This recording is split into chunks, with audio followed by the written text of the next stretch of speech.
Hello, I'm Adam Johnson. I'm afraid we don't have much time, so I'll cut right to the chase. This episode on the E.T. adventure is actually part 2 of a series we're calling Universal Relics, where we look at Universal or Orlando's oldest and past attractions. In part 1, my co-host Jonathan and I dived into the complicated waters of Poseidon's Fury. But don't worry, you don't have to pedal. Both episodes stand on their own. I don't know where that came from. You'll hear some reference to that episode here, so I suggest you check that episode out for the full experience, whether now or later. It's pretty fun, not gonna lie, so it's worth it. But if you've got your interplanetary passport handy, get ready for E.T. to say your name if no one is around, because this is Theme Park Workshop, the podcast.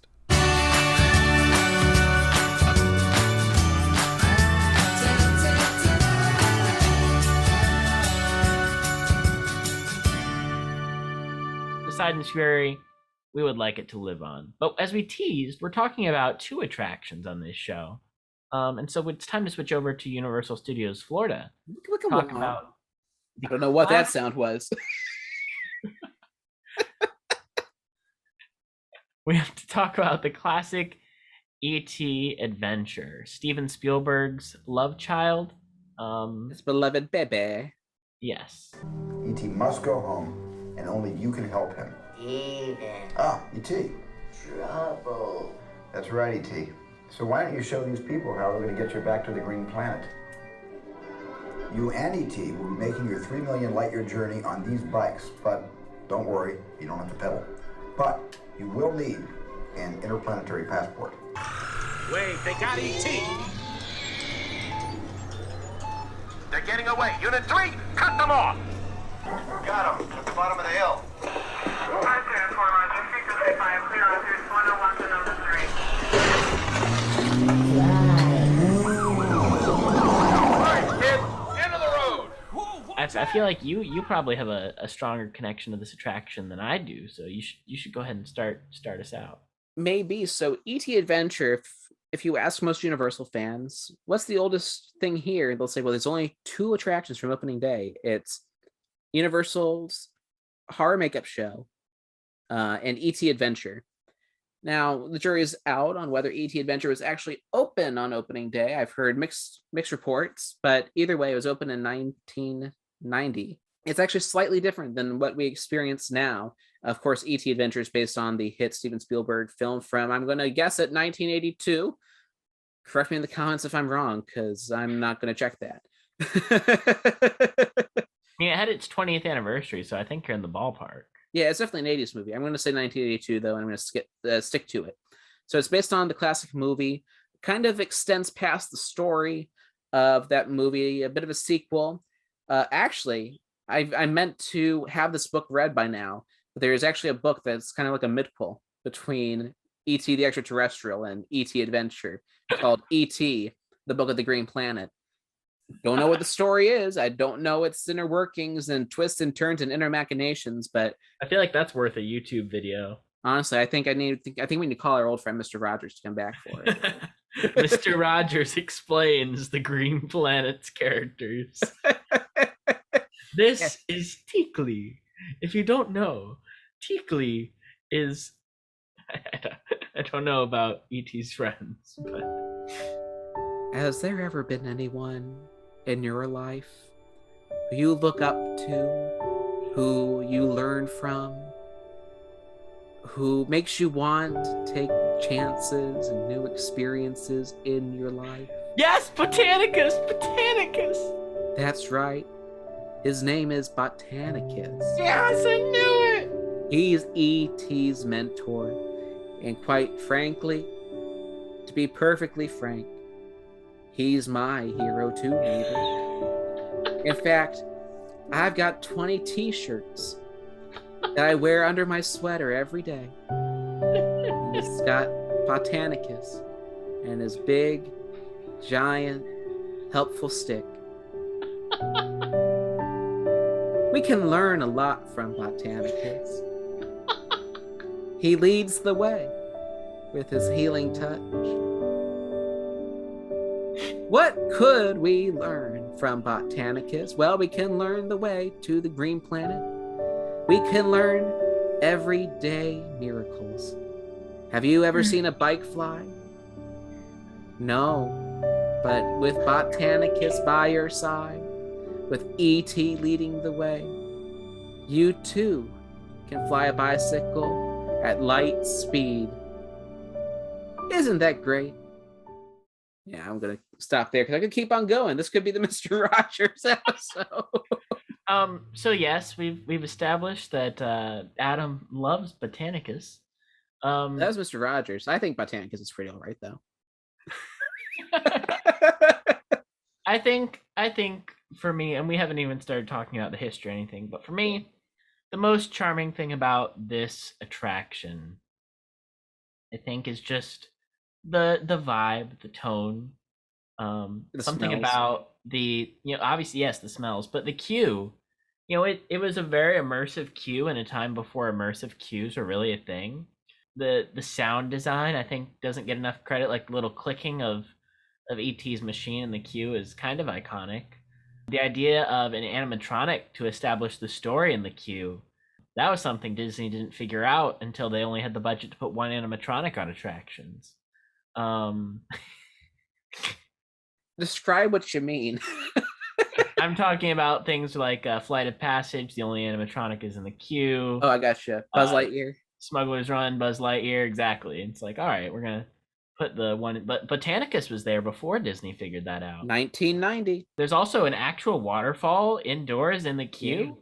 It's very much themed like a national park, and all the signs are there. There's even two very limited human animatronics. As well as multiple little rabbit animatronics throughout. Yes. Thank you, Stella, for pointing that out to us plebes who don't see the bunnies, but now everyone sees the bunny. But it's just a very detailed and well thought out queue, and then you actually get on the ride, and it's there's nothing like it. I mean, there's a lot of things like it, but there's really nothing like it. You know what I mean? It's so special. It's both a better version and a twisted version of Peter Pan's Flight. Yes. In my opinion. I mean, Peter Pan's Flight is pretty fun, but E.T. has a certain appeal to it. There's nothing like hearing the E.T. theme when you're flying over the cityscape. That's such a great scene. I think that still holds up to this day. Oh, man. Like, I'm surprised I've never brought that scene up on the show, because I use a lot of superlatives, many of which I don't stand by. But honestly, being like 8, 9, 10 years old and turning that corner after they're like, whoa, they're flying. You bounce off a cop car or something like that, and you make that really slow incline, and you worry you're going to fall out. Make the turn, and oh my gosh, you see that cityscape, which obviously is like a little diorama, but it's still really magical. And the real like pixie dust over it is, you see the bikes in the moon, the shadows of the bikes in the moon. That's just, I'm getting emotional just thinking about it, honestly. Like, it's really a beautiful, beautiful moment. Yeah. And I think that, and of course, after that, you go through E.T.'s planet. I think we're going to touch on that in a second, though, because I do want to bring up like the history. And the reason why is the ride, honestly, is so earnest. Like, we're talking about the queue, and it's immersive. You got these different things. You got Botanicus, again, leading the way. And you're really into it. You get on these bikes, which, how awesome is that? At the beginning, it used to be spaceships, too. I think that might have been for ECVs. I hear different things all the time, but... Yeah, I think it was just the idea of you had two ways to travel to the planet. It was that variety, that re-rideability aspect. Yeah. So the queue's great, and the ride is also great. But that earnestness really fits in with the pre-show, because Steven Spielberg, again, as we kind of joked about before, he really loves this ride. He was very PO'd when Universal started closing this ride around the world. Like, it's now Revenge of the Mummy, the ride at Hollywood. It's Space Fantasy, the ride in Japan. This is the only E.T. adventure that remains, and he'll do anything in his power to keep it open. And when the 20th anniversary rolled around, he wanted to change the story of the ride to be basically going into, you weren't just going to a sequel, you were actually going to experience the sequel. You're going to be part of the story of E.T., this real story of E.T. And He's like, you're going to need your interplanetary passports. You're going to get on these bikes. Don't worry. You don't have to pedal. Like it's a classic pre-show, and he's very much into it. And you're going to join E.T. and his friends, and you go and you tell the folks your name so E.T. can say it at the end.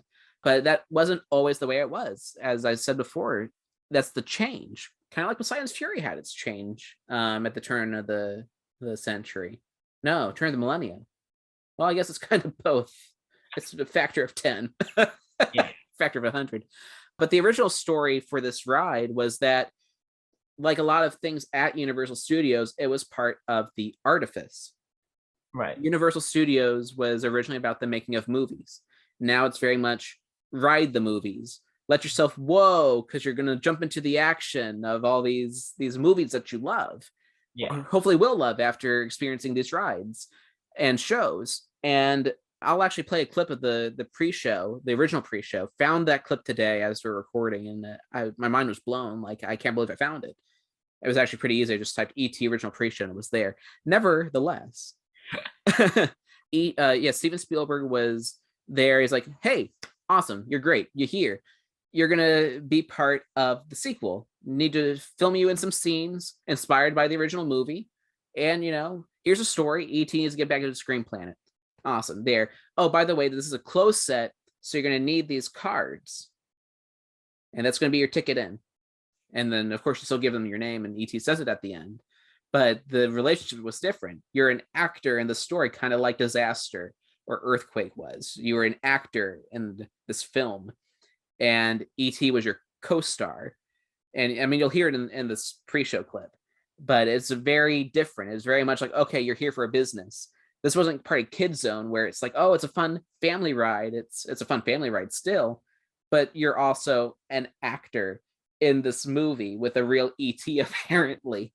It was far less earnest. It was much more mechanical, like everything else was at the park, where it's like, oh yeah, you like Murder, She Wrote? You watch that on TV, right? Well, we're going to learn how sound works. And Murder, She Wrote. Or editing. I think that was editing. All right, look at the screen. Yep, that was the clip. All right, we're going to do something different. Yeah, isn't that different? It's wonderful. All right, see ya. It used to be Alfred Hitchcock. Taught you how movies worked, how you made movies. And the whole crux of that, you'd see how Alfred Hitchcock makes movies, and then you'd see The Birds and Psycho in 3D. Now it's Shrek 4D, and in 2 months it'll be something different. Like the whole idea of the park was different, where it was about the making of the movies, and the rides were kind of accessories to that. But I mean, as you'll hear, that's what it was. Hello, I'm Steven Spielberg, and I'd like to welcome you to the E.T. adventure. Now today, we're going to cast you as actors in some scenes inspired by my film E.T. And as your director, I'd like to tell you a little bit about our story and your role in it. So if we could roll the film, please.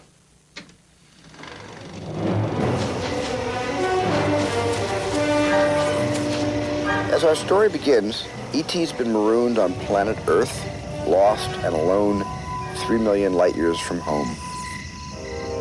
But back on E.T.'s homeworld, the Green Planet, there's even bigger trouble. The whole place is ailing. So, E.T.'s teacher, Botanicus, sends a message from the Green Planet back to Earth.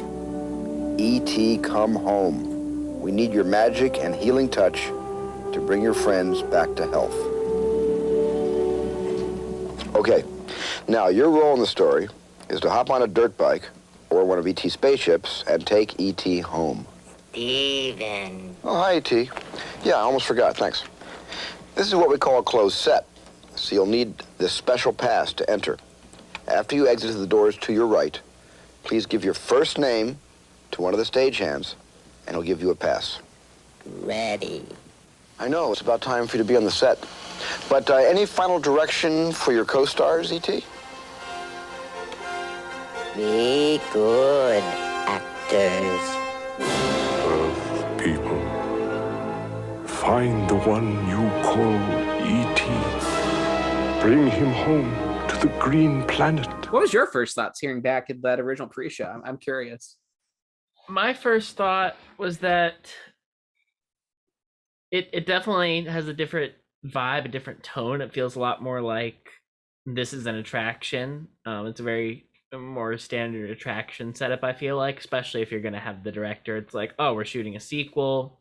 We're on set now for essentially you to be a part of it. It also kind of makes sense with the room of nostalgic ET production pictures that immediately follows the pre-show. Yeah. Because he's like, oh, you're going onto a live set.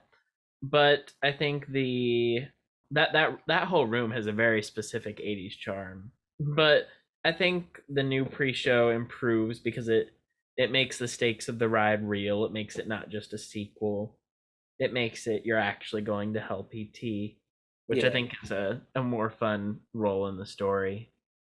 Also, the original pre-show spoiled a lot of the ride. It was really weird. Yeah, I do wonder if that footage that we saw, and we'll put the link to the video in the show notes so you can check it out. But I do wonder if that was just the person who put the video up, like that was their way of epiloguing it, if they actually showed that or not. But at the same time, it feels like they really did because they really played through all the beats. Yeah. But we still need to describe the rest of the beats. Yeah. So yeah, after you fly through, I'll lead you into it. You can take it away, Jonathan. After you fly over the city, you basically reenact that classic scene with Elliot and the kids. You suddenly find yourself having traveled through warp speed on a bicycle to the Green Planet. Jonathan, what's there? There's a lot of things. You first arrive after escaping the Star Tunnel into what looks like a lava pit. There's extensive amounts of steam. But you see Botanicus with like a little flower guy, and he's like, E.T., go to Tickly, hi. He says it like exactly like that. I think I sounds like Saw Gerrera. Botanicus is Saw Gerrera. That's it. Botanicus be like, save the rebellion, save the dream. So then you see E.T.'s ship, and he teleports out of the little basket that he's in. Oh, I forgot about that. That's such a cool effect. And then he's there, and then he's like, he pulls out his magic finger, and he... I know that's what it is, but I never heard it that way. He pulls out his magic finger, and he doesn't really touch the planet, but the magic floats through the air and starts bringing everything back to life somehow. You hear a harp play. There's some nice fiber optic magic effects, and then all of a sudden, you're introduced to E.T.'s friends from the pre-show. You have Mushroom Guy, who's got eyes, and you've got Teakley, who is that might be Teakley. That actually that makes sense. That the Mushroom Guy is Teakley, and then Magdoll. Who, if you've ever had a nightmare, that's what Magdoll looks like. I think Magdoll is actually my sleep paralysis team. I never took a good look at them, but yeah, I imagine. Yeah. And then after that, you're in this nice room, happy room of baby ETs, and they're having a concert. And it's like the music is like the main ET theme. If Jimmy Fallon played it on kids' instruments. I think that's the best way I can describe it. And then after that room, you go into another room where it looks like you're going to dip down into the water, and then the fountains stop, and there's like a baby swinging ET. And then after this little tour around the Green Planet celebrating, you arrive at ET, and he gives you a final goodbye saying your name based off of the card that you got earlier, which I don't know if they're still doing that in COVID times, but the past couple of times I've done it, they haven't done it yet. I can't wait for them to bring that back. Although poor ET is struggling, right? the animatronic always looks like he's dissing you in a rap battle, but yeah, it's very unique. I think one of the effects that I like the most of the whole Green Planet scene is that all of the little ETs have like a little red heart on them, ET. Which begs the question if they all have healing powers, which I'm assuming they don't because they needed ET to come back to the planet. Well, I think we need to read. We got to read that Green Planet book for the rest of the lore. I know. I wonder how much it is on Amazon. It's probably like $500. It's so out of print. It has to be. Maybe I'll steal it. I won't steal it. Just make that clear. I'm not going to steal it, but I'll think about it. I'm going to look up the Green Planet book. Let's see. The Green Planet book. E.T. Book of the Green Planet, a novel. Yeah, to be clear, it's a novel. You can get it used paperback from $3.49. That's $349 or $3.49. $3.49. Seriously? You can get it new from $90.95. Oof. I think I'll stick with the used copy. I might have to invest in that. By William Kotzwinkle, based on a story by Steven Spielberg. The summary on the back. Now at last we see where E.T. comes from, who he really is, and what his own distant world is like. Return with him to the Green Planet, whose inhabitants are the supreme masters of all growing things in the galaxy. Wander through their immense enchanted gardens to which E.T. has returned, with Gertie's geranium, a fondness for junk food, and an all-consuming love for the Earthling Elliot and his family. But things on Earth have changed since E.T. left. Elliot has begun to notice the opposite sex, and his cherished moments of E.T. are losing ground to thoughts of a girl in his class who wears a rhinestone ponytail clip. More important, he seems to have forgotten E.T.'s teachings of gentleness and peace. He's about to become the most terrible thing of all, observes E.T. from 3 million light years away. He is about to become man. That's the book summary. Reviews: A dash of Dr. Seuss, Edgar Rice Burroughs, Rad Bradbury, and Mark Twain. Kotzwinkle is a novelist of sparkling comic inventiveness. And the Chicago Sun-Times says, extremely charming, as inviting as a gossipy letter from a long-lost friend.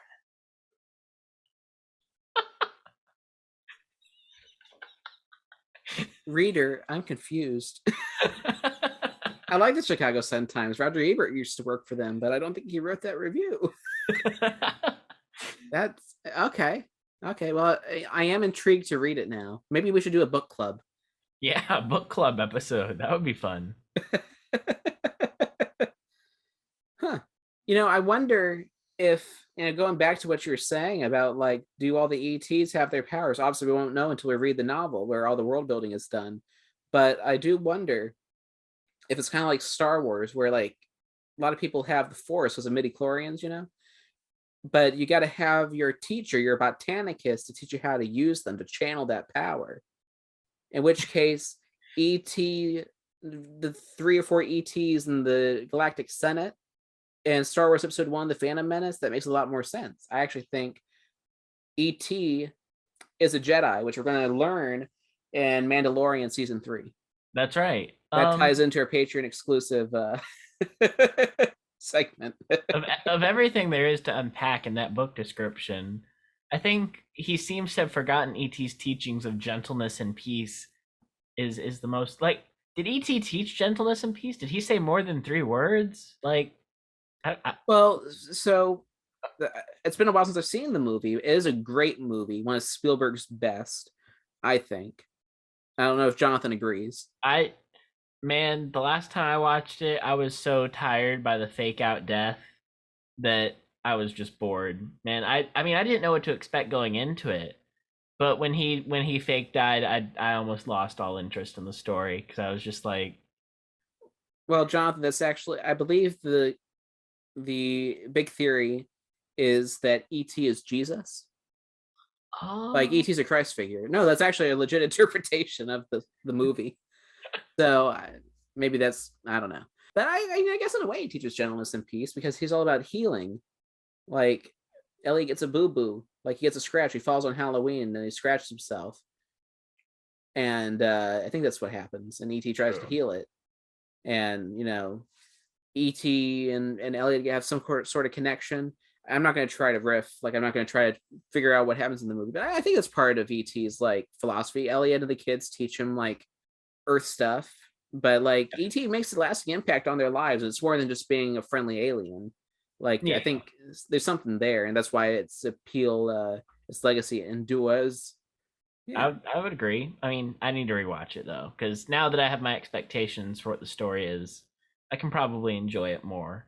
Yeah, I wonder how these 3 stories, like, play together. Like, you watch E.T. the movie, you read the Book of the Green Planet, and then you go on the E.T. adventure. What is that experience like, the E.T. trilogy? I don't know, but that might be a fun video. It might be. I'm always available to come in and talk about things you might not know. I mean, I watched a 5.5 hour retrospective on Victorious, and I have never seen a single frame of the show before. So, Isn't it something? yeah. Did you watch it too? I watched the show. I didn't sit through the 5.5 hour video. Oh, yeah. That was an interesting show to look back on.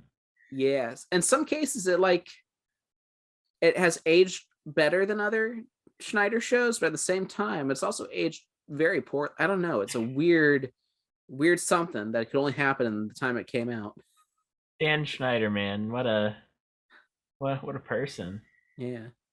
Well, talking about E.T., what do you think the effect of this being one of the few traditional dark rides at Universal is for you? Because, like, we know Disney is known for its dark rides. We know Six Flags is known for its roller coasters. Universal is more known for its simulator type attractions, its screen rides. But E.T. and Cat in the Hat are kind of like one of a kinds here. Yeah, I think it provides a very unique sense of place with being where it is. I think there's something about the fact too that it's off the beaten path. Like, you have to go a direction directly towards Kid Zone. There's nothing else. You wouldn't pass it on the way to anything else unless you were looking for something in Kid Zone. So you kind of have to go out of your way to find the entrance to it. So it has that secluded feel. It has that, the vibe kind of Revenge of the Mummy, where the creator of the movie that the ride is about is a part of the action that I really like. So it kind of ties into that. But, it also does have the charm of old animatronics, old special effects. Everything's done practically for the most part. And it's a breath of fresh air in a park where there's so many sit in front of a screen simulator rides. Yeah. And thankfully Shrek 4D is getting removed, so that's one less on the ride list. But even then, you still have Despicable Me, you have Jimmy Fallon, and you have Simpsons ride. And those are all, great attractions that I love. Simpsons ride, might be, if I had to pick one to get rid of, that would be probably the first one, the chopping block. Don't forget the other screen ride, your favorite. Well, I'm talking about just sit in front of a screen ride. Oh, sorry. Gotcha. So otherwise, you could talk about Transformers and Gringotts. And Fast and Furious Supercharged. And, well, yeah, that's a special case. But, yeah, so I think it definitely provides that practical difference. And I think that's part of why it's still so charming for so many, is everybody can ride it. It's slow, but it's also kind of a little bit intense because the tone of the beginning is really kind of dark. The music is dark, and a lot of the ride starts out dark for how much charm and heart there is into it. Like I don't think the opening scene is particularly scary per se, but like there's loud noises, there's honking, there's people yelling at you. Yeah, there's you get that moment of solace and reprieve, but then after that, loud steam central. Yeah. I don't even really know where I was going with that thought, but yeah, I just think it stands out. It stands out because it's a little bit darker and it's all kind of traditional. It's practical. Yeah, the screens. I think it suffers from the lack of connection to movie in the second half. Maybe that gives it its own identity. Yeah. But I feel like in a way that Transformers the ride is paced so fast that you have no idea what's going on. This ride is just so chaotic that you also have no idea what's going on.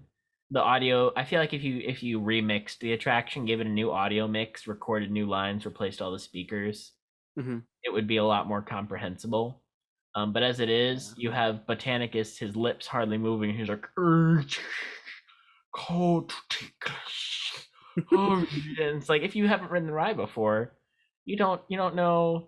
Like, and then what's with the mushroom being like, "Welcome home, you've arrived." Like I love that. That's great. Thank you. Thank you. I was about to call you out on your slander, but I'm glad. No, I'm not slandering it. But like, as a first time rider, like, I would be mad confused. Welcome home to me. E.T.'s not riding with me anymore. He already left the cart. Why are they telling me this is my home? I don't understand. But yeah. Yeah, and I think of all the attractions at Universal, this is the one I want them to remove the least. Like, I know Universal is not precious about what it keeps, contrary to Islands of Adventure, basically staying the same for 20 years. Like most things are kind of, okay, you're in, you're out, you're in, you're out. And that's also got to do with the identity shifts that have existed at Universal Studios. But I mean, honestly, I think that pre-show scene, which was done only because Spielberg wanted it to, it wasn't like, from what I understand, it wasn't Universal saying, hey, Steve, can you update the pre-show? I think it was more like Steven Spielberg's like, I love this E.T. movie. Oh, I love that ride. I want to change things up and, change the story. And I think having the story be like an actual theme park adventure instead of this behind the scenes make a movie kind of thing, I think that kind of gave it an extra life in a way. Because I mean, I can't imagine that original version still existing in Kid Zone. No, it really, yeah. But on the same hand, E.T. Adventure was there before Kid Zone. And I think one of the fears of Kid Zone closing forever is that E.T. will go with it. Which is just, it's not true. Spielberg, they don't want to cut ties with Spielberg. I know, yeah. But like Woody Woodpecker will go away. Curious George will go away. Barney's already gone. Like that's going to be something else new entirely. But honestly, I could see that being just reincorporated into the Hollywood section, or make Central Park its own land and have animal actors and E.T. be part of that, and then have like Pokemon or whatever they end up making it. Yeah, like be the new thing, or DreamWorks Land. Yeah, you could easily reroute the queue to make space. You could put the queue in Hollywood. It would be a bit of a detour, but it could be done. Yeah, and another thing too, like I love this ride so much that when the parks reopened in 2020, and I don't think I went until they started doing the Horror Nights houses in the daytime. So it's like September, October of 2020. But I went for the houses, and the first thing I did was not Bride of Frankenstein Lives, my favorite house of all time. It wasn't Revenge of the Tooth Fairy. It was E.T. Adventure. And of course, everyone's at the park because it's a holiday. And I waited 45 minutes for this ride, and I did not really care too much that I was, because I just knew I was going to enjoy it. And what better way to come back to Universal than to get on your bike, be greeted by Steven Spielberg, although I guess that didn't really happen because I don't think the pre-show was working, but to be greeted by E.T. and Botanicus, and then go through that magical first part, and then hear, welcome home, you've arrived. I can't hit that note, gosh dang it, but still, like it is full of heart, it is full of magic, it's the most Disney Universal ride, I guess, but it still feels not Disney, because Disney would not have that weird butt second act or third act, whatever it is. Yeah. But as you've kind of wondered, I think it does kind of give it its own identity. The E.T. Adventure is not E.T. the Extraterrestrial. It is its own thing. Whether that is a good representation of the IP or a good representation of the movie, I guess, while it's kind of in that court, they do have a little bit of different themes. You go on to E.T. Adventure and then you watch E.T. the Extraterrestrial. You're getting two different experiences, but they both have that same magic. I think kind of what we were talking about with Fast and Furious yesterday. I think we're just always going to talk about that ride until the end of time. But like what I was saying, it touches on family. It touches on the theme, right? But it doesn't really dive into it because it doesn't feel like, it doesn't have the movie's feel. E.T. Adventure still has that movie's feel, feels like its own thing, but it ties back around, I think, with what E.T. is. Right. And it's really a beautiful thing. I mean, I just talking about this, my heart is like really warm, and like I remember I was watching another podcast and they played the end scene of E.T. as they're talking about the ride, and they all break down crying because of how heartfelt this story is. And that's why I want to live on, because there is that charm, there is that heart, Yeah. And I hope that Universal fights every day to keep it. I 100% agree. I will say the same thing I said about Poseidon. I do think it is time for an update for some of the things. I think Q Botanicus could use a couple new parts. And it could definitely, it's due for a new audio mix. Yeah. But it as a concept, it really does work. And yeah, I just think with a couple minor tweaks, update a couple of the animatronics, and maybe add some dialogue in those last two scenes to give context to the celebration that we're seeing. And you'd pretty much have a perfect preserved attraction. And it's like I wouldn't change a thing about the flying scene or anything. Yeah, I know Peter Pan has that flying throughout the ride, and looking down is kind of a unique way to experience a dark ride. But not that everything's a comparison game, but E.T. just feels a little bit more magical to me. Yeah. Well, I think that's all we got, right? Yeah, that was a good deep dive into those two attractions. I'm sure a lot of you at home love these attractions, and hopefully we were able to do them justice. If there's anything you have to say, feel free to add us on Twitter. Yeah, add us on Twitter. Or reply in the comments if you're watching this on YouTube. We'd love to hear your personal stories of your first time you rode these attractions, what you think they should change, whether or not you think the changes that have been done have been good. Do you still wish they had the rocket ships on E.T.? Do you still wish the wraiths were outside of Poseidon's Fury? What types of things would you mix and match, or would you just keep them the way they are today? Let us know. Yeah, and if you're on Spotify mobile, I'll have a poll or a question up on there. Probably one of the ones Jonathan just mentioned, but be sure to participate in that. We want to bring it up, when we go back and do these episodes. Make sure you're listening there. Rate and review us on Apple Podcasts. That's important. That really helps the show. Google Podcasts is the one I use just because it's convenient. Here. But Android. Yep, it's really because I am an Android. You can listen to us on there. And if you are someone who has the Anchor app, or anchor.fm on your browser, we're there too. And of course, YouTube. Subscribe to us on YouTube at Theme Park Workshop. Some of you are probably even listening to us on YouTube. I wonder. I want to say thank you again to our patrons. That is Chandler DeRoche and Landon Kanoki, two wonderful fellas. Thank you for your support, both in heart and through our hiatus. We can't thank you enough for that. And with all that said, thank you so much for watching Theme Park Workshop, the podcast, and we will see you next week. Bye-bye. This episode has been produced and edited by Adam Johnson and was co-created by Jonathan Edward. That's me. Follow us on Twitter at WorkshopTP and on Instagram at Theme Park Workshop. Thank you so much for watching, and enjoy the rest of your day.